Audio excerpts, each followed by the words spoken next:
Hello, everybody. How are you doing? How are you doing? This is S. Anthony Thomas. This is the S. Anthony Thomas Show, episode number 134. Let's just, no long preamble. Let's just get right into this, okay? Okay. There are times when something happens to you that maybe it hasn't happened before and it kind of sneaks up on you and surprises you. You know it's a possibility, but it never really happened to me before. I've been driving for almost 4 decades, right? And this is the first time I've actually had a crack in my windshield. Now, I'm a comedian. I've lived on both sides of the country. I've traveled to many different states. I've done about 16 quadrillion miles on the freeway. I've done all of that stuff. And this is the first time that I had a crack in my windshield. And here's the thing. It didn't happen while I was driving. It happened in front of my house after the car was parked. I think something fell onto the windshield out of the tree or something happened like that. And I'm sitting there going, all this drive that I did, and I'm now just getting a crack in the windshield. So I didn't even understand how much it cost to have a crack in the windshield fixed. Right? So I do the math. Okay, well, it's got to cost this amount. Let me see if I can get it repaired.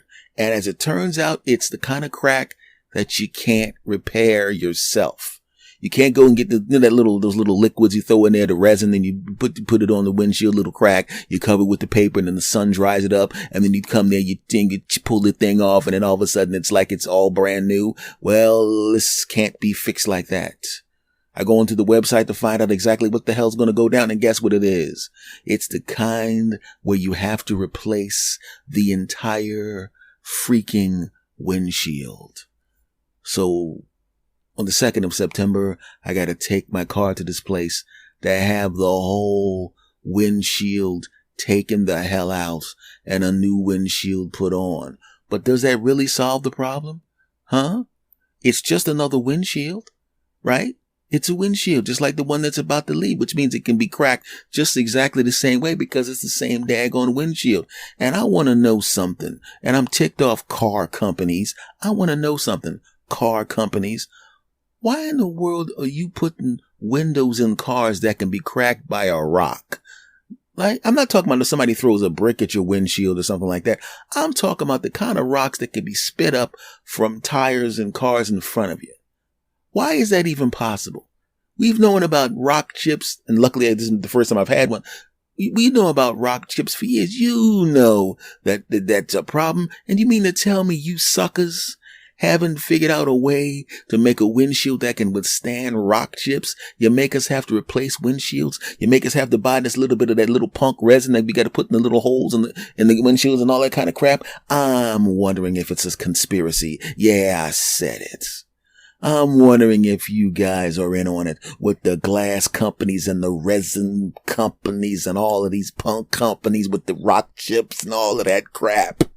It wouldn't even surprise me if you actually went out on the road. Hello, other car companies, let's get together.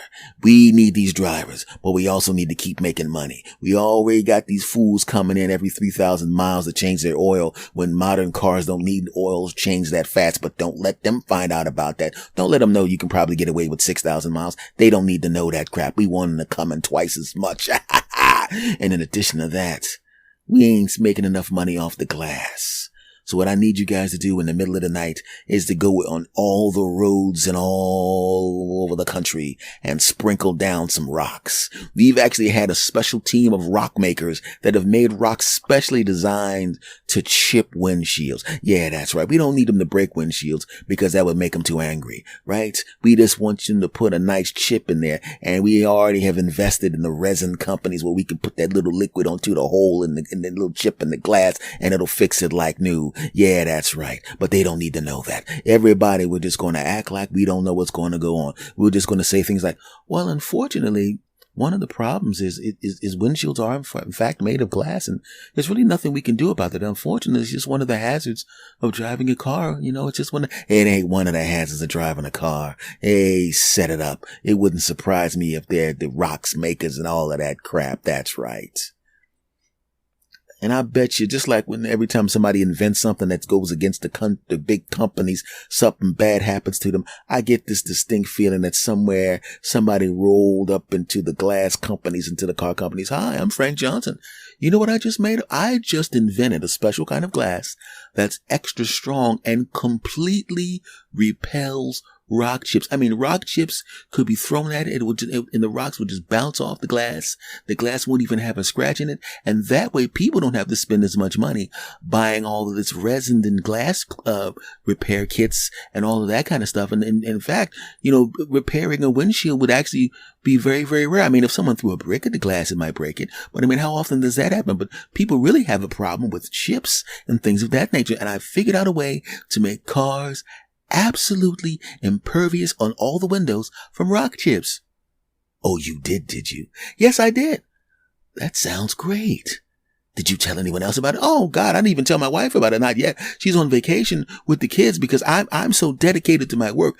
I said, honey, you'll take a 2-week vacation. I'm going to spend another 3 days working on this project. Didn't tell her what it was because she goes, that's enough of that. And, but I told her, listen, honey, I'm going to go and I'm going to tell them what it is when I'm finished. And then I'm going to tell you all about it. I'll be there, near the end of the first week and then we can vacation. But I have an idea, honey. I think we're going to be very, very rich, very, very rich. And she goes, okay, great. Tell me about it when you get here. So no one else knows about it. They also don't know where I am right now. So if I was to disappear for some reason, people would never be able to find me. Oh, well, that's good. That's good. That's good. What's that address again?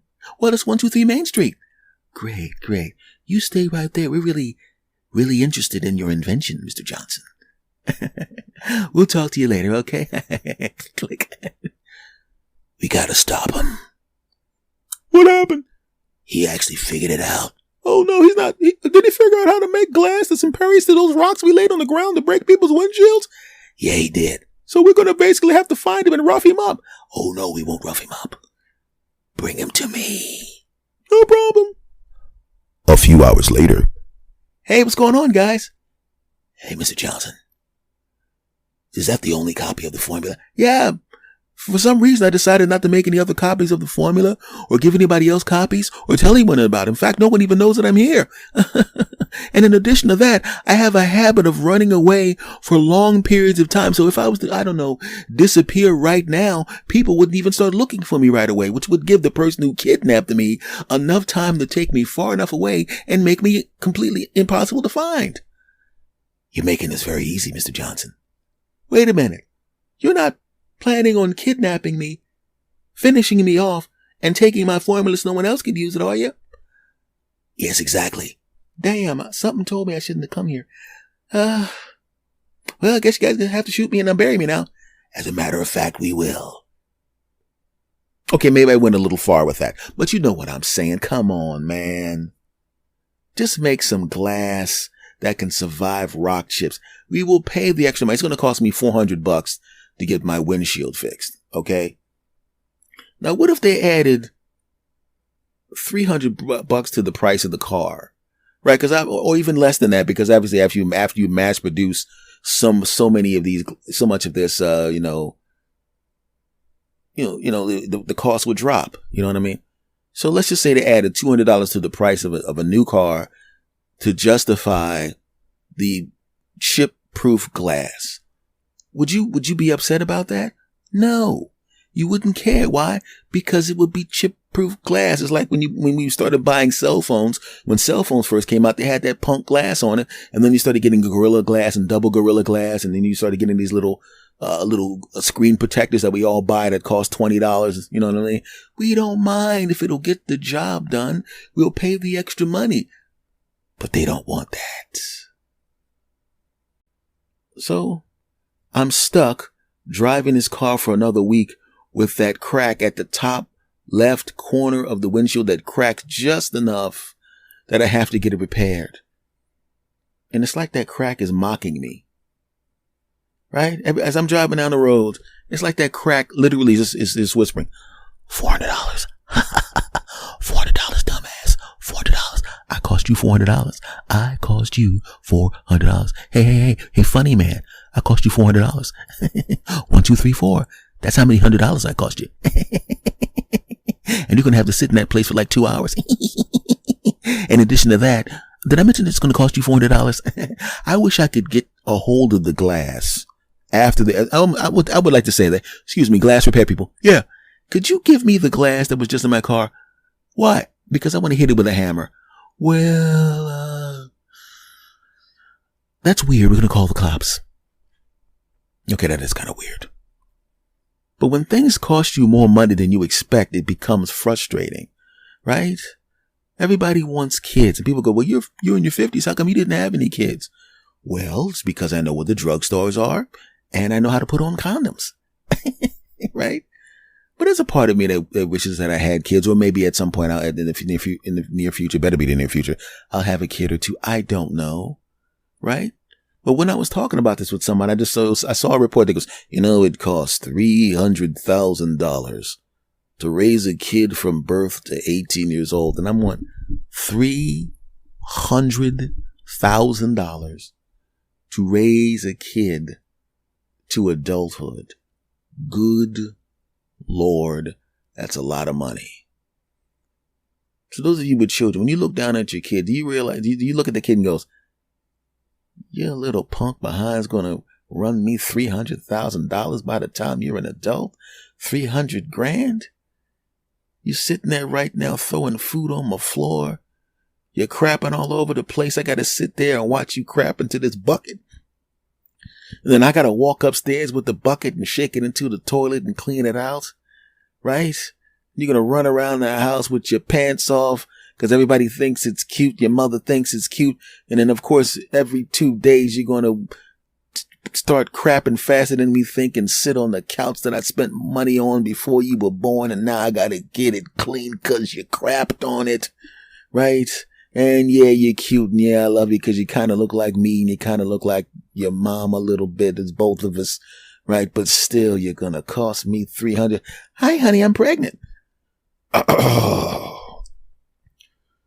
Okay, so this is now going to cost me $600,000 over the next 18 years. This is just wonderful. Now I got to deal with this again. And then, 15 years from now, maybe 13, 14 years from now, you're going to think I am. And whatever your sibling, when that little punk's born, you're both are going to think we're both the biggest pieces of crap in the world. And you're going to go out of your way to defy us every time we tell you to do something, not realizing because you're not quite yet developed brains, haven't realized that we know more than you do because your brains aren't fully developed. You don't realize that you're going to be rebelling at all times. And if you're a girl, you're going to be hanging out with some dude I don't like and that we think's a piece of crap. And if you're a dude, you're going to probably get somebody pregnant and you're going to do all sorts of dumb crap. So not only is it going to cost us $300,000 to raise either one of you two idiots, there's a good chance you're going to get pregnant and if your sibling's a boy, he's going to get someone pregnant. And all of a sudden I'm going to have to buy crap for those two kids. So how much of that $300,000 that you're going to have to pay? You're probably only going to cost you $250,000 to raise the kids you come up with, because I know 50,000 of it's going to come out of me and your mother's pocket. So basically you're both going to cost me $350,000 each. $700,000 for the two of you. I don't like you that much and you're here and you're not even born yet. I already don't like you. Yeah, I said it. Okay, that's going a little too far, but you know what I'm saying. But I have to ask myself a question. Where did they come up with the $300,000 number in the first place? That's what I want to know. Where did they come up with the $300,000 number? Are they factoring in college as well? Right? Did they factor that in? Or is that another $100,000? Because they might just go, well, we're just going to go with the average kid that doesn't go to college, because if it's college, then that's another $100,000. Right? Right? So now both of you two chumps are going to cost me $900,000, right? And then of course you're going to be young when you have your kids. So it's probably going to cost me another $50,000 for each one of your punk kids, because I'm probably going to want to pay for half the college. So now it's going to cost me $1 million for you two punks. I really don't like you now. Little rotten stinking kids. But the funny thing is, in my particular situation, I don't have any children, right? And I started thinking about it. Maybe I wanted to have 10 kids like Nick Cannon, right? So I think the government should give me $3 million. Somebody should give me $3 million for the 10 kids I would have had if I probably wouldn't have had 10 kids, but since it's money, I would have had 10 kids. I'm going to have to sue the condom companies, right? But you've had sex thousands and thousands and thousands and thousands and thousands of times, and you put on a condom each and every time. I know. You guys robbed me of the joy of having 10 kids from the women that I got it on with, and I'm feeling traumatized by the fact that I don't have 10 kids made partially from the stuff in my testicles, which would be mixed with the stuff and the deliciousness, which would have made 10 kids, and I would have had the joy of spending $3 million, sweet God, spending $3 million raising these wonderful kids, you know. So I not only should you condom companies and birth control pill companies, you should also give me $3 million for the kids that I would have had I not put on those condoms and women use birth control. And in addition to that, I want another $100 million because I feel damaged by it. So condom companies, I want $103 million from you for the pain and suffering of the 10 kids I would have not have had. Yeah, exactly. Is there any lawyers out there dumb enough to take this lawsuit because it's frivolous as crap, but there just might be one company that's like, you know what?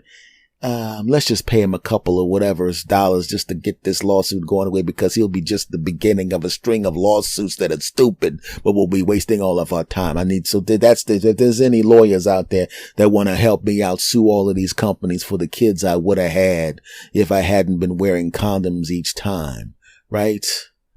And I would also like to sue the women that I did stuff with that was not in that particular area of their bodies. I did with women that I did a lot of stuff with in different areas of their bodies where they couldn't get pregnant, where they were like, you know what?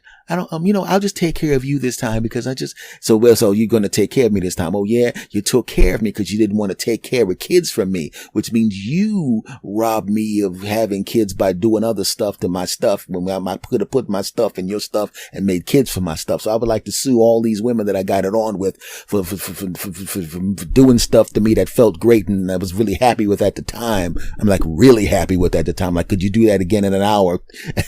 Don't judge me. Shut up. Back to the story. That I would like to sue them as well. I would like to sue all of them, but for another, some of them got some money. A few of them have pretty good jobs. So yes, I could sue them for $1 million. So I'll sue about 10 of them for about $1 million. I don't want to take all their money. So I'll get them, the 10 richest ones. I'll take those 10 rich ones that they have good money. And I would like to sue them for the amount of money that they would have had to pay in child support to me if I had in fact got them pregnant, if they had not done stuff to me that didn't involve the genitals, or involved my genitals, but not their genitals. And I would like to sue them for that. Excuse me? Yeah, we just got some messages from lawyers around the world, every single lawyer, and they said, shut up, you're embarrassing yourself. Even the sleazy lawyers. Hold on, let me check the messages from the sleazy lawyers. Yeah, they said, even we don't want that case. You should be ashamed of yourself. Oh, damn. Oh. So I guess that's not going to happen. Yeah, this one went off the rails, everybody. I know you all came back. My entire audience came back and you brought new people with you. And I just want to say right now, I apologize for this episode going off the rails. You know, I think I went too far with it. So I'm going to end this episode really quickly. Listen, thank you for listening. Rate and review this podcast, please. Tell everybody that you know that you think would like listening to a weird guy talk about weird crap. Rate and review. Retweet, reblog, whatever you got to do to share this episode. If you're not subscribed, subscribe to the podcast. And I would really, really appreciate that. And much love to you all. I'm going to end this because I think I just embarrassed myself. Thank you very much for listening. I'll see you next time. Are you sure that there's not one lawyer will take on these ridiculously lame lawsuits? Not one single lawyer. I mean, good Lord, man. In fact, a lot of the messages that I got were, look at this. Look at these messages. There's a whole bunch of lawyers that just texted, ha, ha, ha, ha, ha, ha, ha. I hope you're joking. Ha, ha, ha, ha, ha. Please be joking. You're embarrassing yourself. Ha, ha, ha. I'm literally running behind an ambulance right now. And even I say, ha, ha, ha, ha, ha. Wow. This is bad. Well, I guess I'm not going to do the lawsuits then. Are you still recording? Come on, man. Turn it off.